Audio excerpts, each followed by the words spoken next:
Sin embargo, lo principal de este día tan intenso durante el día, la noche y la mañana, han pasado muchas cosas que se pueden describir con la palabra victoria. Hoy tenemos 2 o 3 victorias y trataré de describir cada una de ellas. Primero, vamos a conocer qué clase de país es Ucrania. Aquí tenemos a un poderoso luchador de barbería que está hablando con una periodista que antes conducía un programa con un enfoque íntimo. 2 expertos. Viva como país, no importa quién escriba, llame o hable, tiene una industria democrática y una economía libre. Ucrania está en llamas, un país democrático con una economía libre. Bueno, probablemente empecemos con la victoria económica. En primer lugar, miren, aquí ya tenemos la entrada a la Unión Europea. Bueno, Ucrania ya está con un pie ahí, ya sea en la Unión Europea o ya saben dónde, pero lo importante es que un pie ya está ahí. Aquí tenemos a este maravilloso representante bronceado de Portugal que dirige la Unión Europea, de Ursula von der Leyen, que también dirige la Unión Europea, y el representante de Ucrania, Zelensky, que para mi gran sorpresa también dirige la Unión Europea. Todos dirigen la Unión Europea, todos son maravillosos, y vamos a ver qué pasa después. En primer lugar, Ucrania y Moldavia pueden comenzar la primera etapa de negociaciones para unirse a la Unión Europea ya el 16 de junio.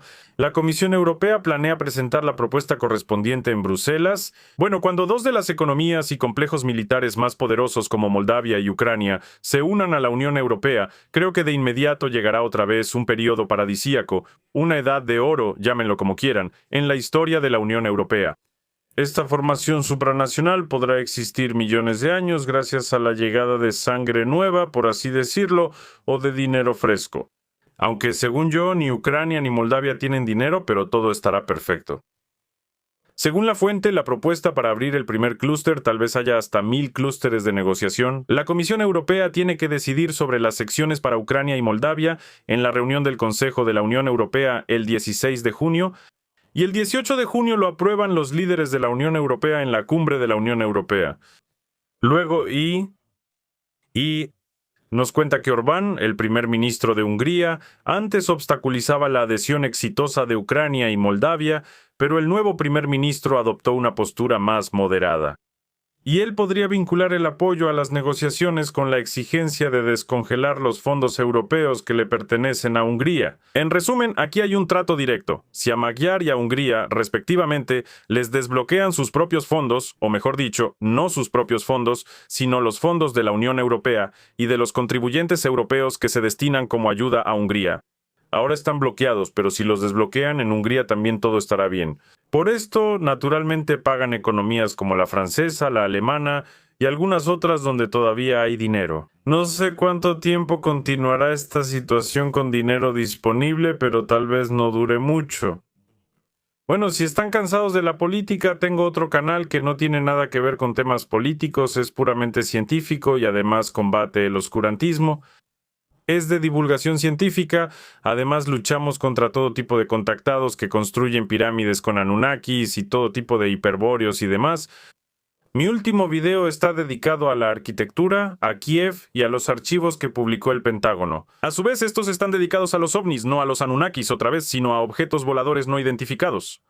Hay muchas cosas interesantes ahí, y además la luna, hablamos sobre la luna, el alunizaje y muchas otras cosas más.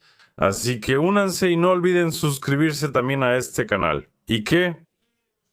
Luego también está el apoyo a Ucrania como socio provisional, digamos así, y el ministro de Relaciones Exteriores de Noruega nos dice que no es necesario que Ucrania se una al espacio económico europeo como una etapa intermedia para la membresía en la Unión Europea, pero eso todavía no es nada. A mi parecer casi ya entraron y la zanahoria sigue estando en algún lugar adelante y todos los ciudadanos que quieren eso mismo la siguen persiguiendo.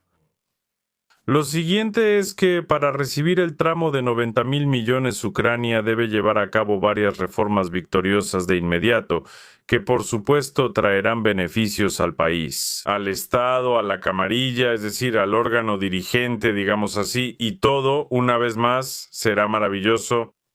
Y aquí ya tenemos publicado el acuerdo de crédito de la Unión Europea con la lista de reformas necesarias, y las condiciones para llevar a cabo estas reformas son el camino directo para recibir la ayuda macrofinanciera de la Unión Europea. Aquí se habla de 8.000 millones de euros y se enumeran muchísimas cosas.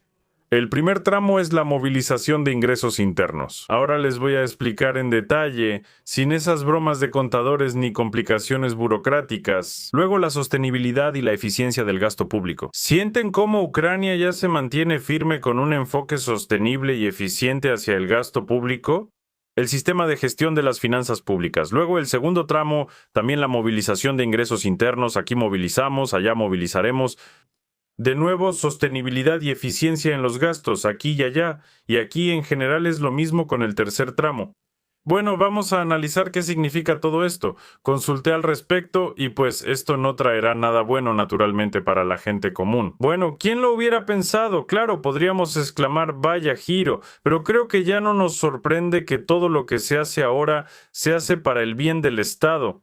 ¿Y quién es el Estado para nosotros? Es el presidente, el ministro, el primer ministro, los compadres, los primos, los abuelos de los primos lejanos, los sobrinos. En general, todos los que forman parte de la camarilla gobernante de ese órgano de poder, a ellos les va bien. Todos los demás se quedan sin nada, allá por París, donde está Monsieur. Entonces, estos son los gastos, ¿no? ¿Dónde se menciona esto aquí? Movilización de ingresos internos. ¿Qué significa eso? Eso significa un aumento de la carga fiscal para las pequeñas empresas, para la gente común, la posible ampliación del IVA y el endurecimiento del sistema simplificado de tributación. Antes era muy conveniente, yo mismo tenía una pequeña empresa en Ucrania, aunque la cerré hace tiempo, y en principio era fácil presentar informes. Yo mismo lo hacía sin ningún contador. Ya tenía conocidos en la oficina de impuestos sin ninguna corrupción, solo nos saludábamos ahí y preguntaban cómo iba la vida. Y yo mismo llenaba los reportes. Si había algún error, ellos me lo señalaban sin ninguna multa, decían que aquí y aquí había que corregir, y todo estaba bien, pero ahora será algo diferente. A algunos emprendedores individuales y pequeños negocios los pueden obligar a pagar 20% de IVA nada más para que sepas, y llevar una contabilidad más complicada. Todo para la gente, el país en el smartphone. ¿Qué significa esto para una persona común? Para los emprendedores, por supuesto, mandar al carajo lo que queda de los negocios. Y para una persona común, ¿qué significa esto?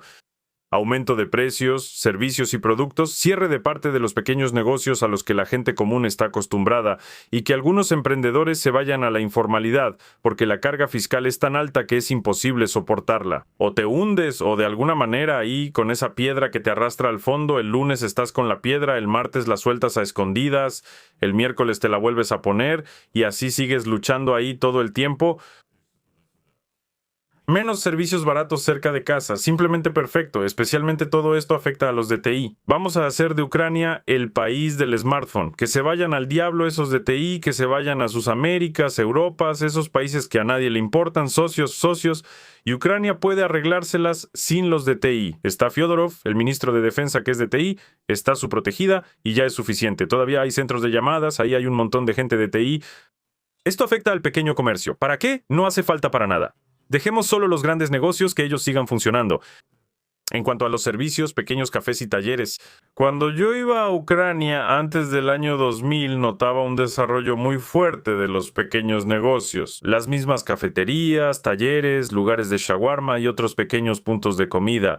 Ahora todo eso puede cerrar porque la carga fiscal es tan alta. No solo que no hay quien trabaje, bueno, los indios no cuentan, ellos no hacen pilaf o lo que sea que hagan, ellos están en la calle. En las calles de Kiev, Kharkov, Odessa y otras ciudades. Bueno, tal vez pronto también pase aquí, como muestran en la India o Pakistán, que cocinan en las calles. Quizás simplemente sería perfecto que toda esta gente se dedique a su pequeño negocio, sin rendir cuentas a Ucrania, y todo estará bien. Puede ser así, tal vez esa sea la idea.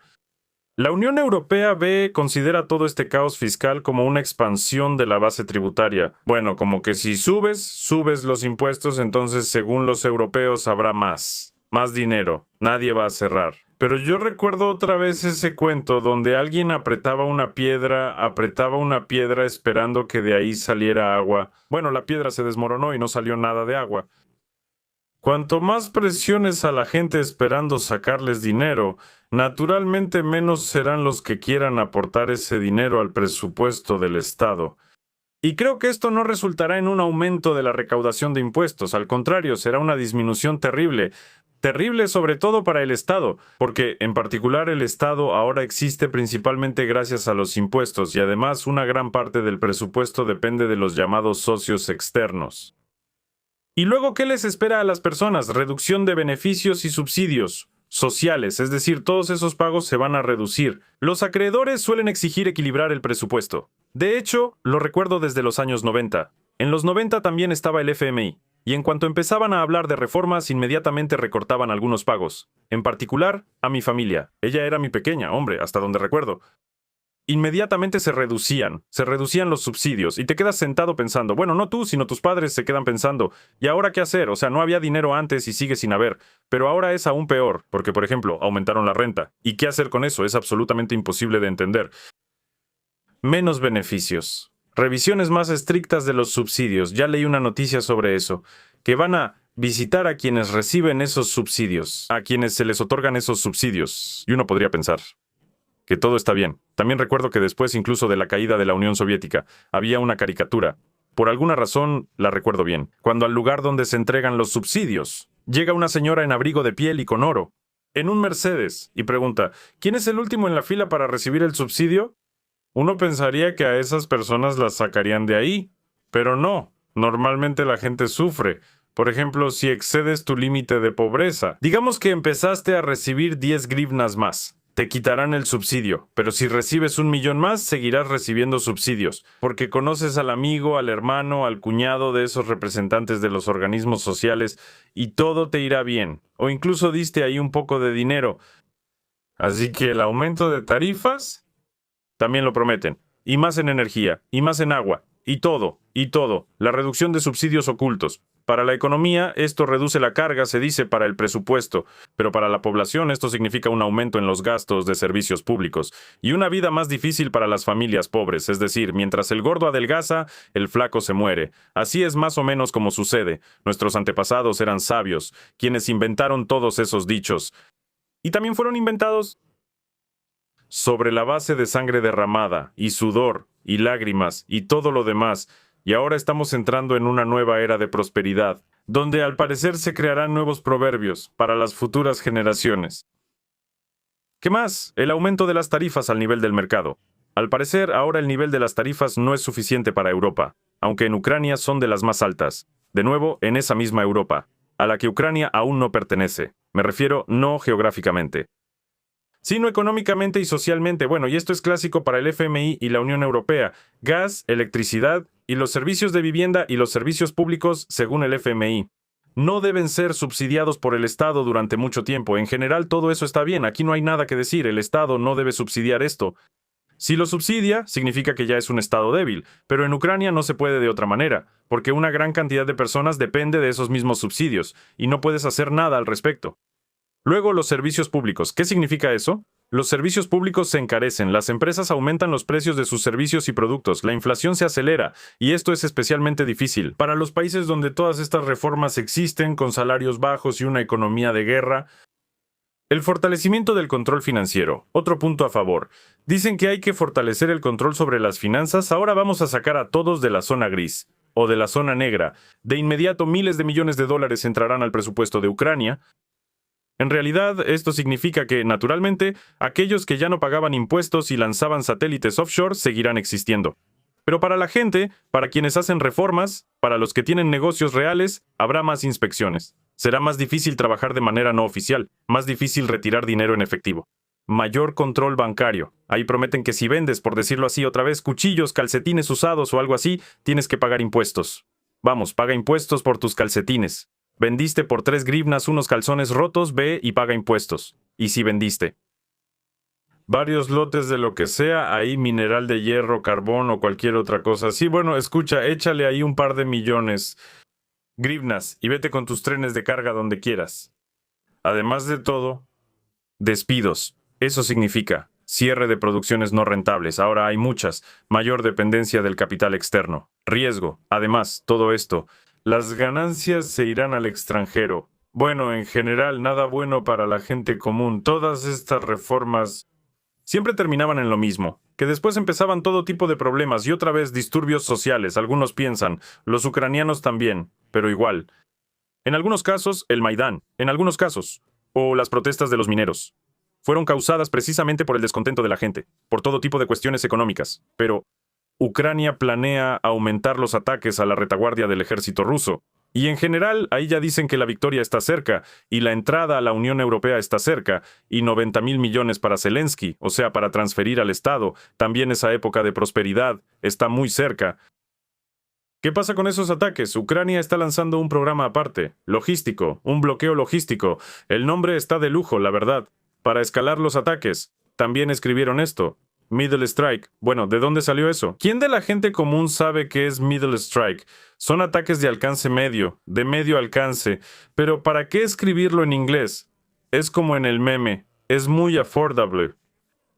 Estos precios son muy affordable, casi para everybody. ¿Pero para qué? Si los periodistas quieren presumir su inglés, que escriban artículos en inglés, pero para eso presuman su creatividad, digamos, su trabajo como creadores de contenido. Escriban artículos normales en ruso y ucraniano. En resumen, este programa está diseñado para destruir sistemáticamente las capacidades rusas, en profundidad operativa. El objetivo es privar al enemigo de suministros en la retaguardia y detener sus acciones de asalto. Esto lo informó el inolvidable ministro de Defensa, Mikhail Fyodorov, en redes sociales el 27 de mayo. Él dice que últimamente Ucrania está tomando gradualmente la iniciativa en el frente y que el costo del avance para los rusos está aumentando poco a poco. En octubre, el enemigo perdía 67 soldados por kilómetro cuadrado. En abril, ya eran 179. Bueno, obviamente, en mayo y junio serán decenas de miles de personas por centímetro cuadrado. Me parece que no puede ser de otra manera, porque la victoria es así. Nuestra tarea, dice Fyodorov, es aumentar aún más la presión sobre los rusos en la retaguardia y privarlos de la oportunidad de mantener operaciones de asalto activas. Además del aumento de las pérdidas en el último mes, las fuerzas ucranianas han cuadruplicado la destrucción de la logística enemiga, almacenes, equipo, puestos de mando y rutas de suministro en la profundidad operativa. Y en los tableros de control, los periodistas de nuevo presumieron de su conocimiento de TI. Esto es el panel de administración, es esa sección de la plataforma. O en el sitio web, donde puedes ver estadísticas, ya sea sobre el tráfico de tu sitio, sobre las ventas de tu tienda en línea y todo lo demás. Pero ¿quién de la gente común sabe qué es un tablero de control? ¿Para qué escribir esa porquería? Cuanto más se destruye la logística rusa, menos asaltos realiza el enemigo en la línea de contacto. ¿En qué tableros de control se puede ver eso? ¿Quién inventa eso? ¿Para qué? Es absolutamente imposible de entender. Pero para reforzar todo esto, vamos a ver a los líderes poderosos. Primero vamos a presentarlos, porque esto no es posible sin una presentación, ¿verdad? Y como siempre, los presentará Yansky. Bueno, escuchemos a los payasos. Adelante, camarada. Payasos. Así salió un poco torcido. No mostraron a su asistente, pero está bien. Lo principal es que todo se arregló. Después de todo, la crisis también nos afecta. Es una televisión cara. Ahora solo podemos mostrar la mitad. Bueno, primero veamos a quién. A Fantomas. Aquí tenemos a Fantomas. Tenemos a T7K y Fantomas nos está contando sobre cómo hay que tomar Crimea. Interesante. Bueno. Además, queremos que Crimea vuelva a nuestras manos en ese estado intacto. ¿Y quién quiere recuperarlo? ¿Ese tipo va a ir a pelear o qué? A recuperarlo. ¿Morder el cuerpo del enemigo con los dientes? ¿Capturarlo? Mejor pongámonos los lentes del poder. Porque solo ellos protegen de la radiación penetrante e ionizante del poder.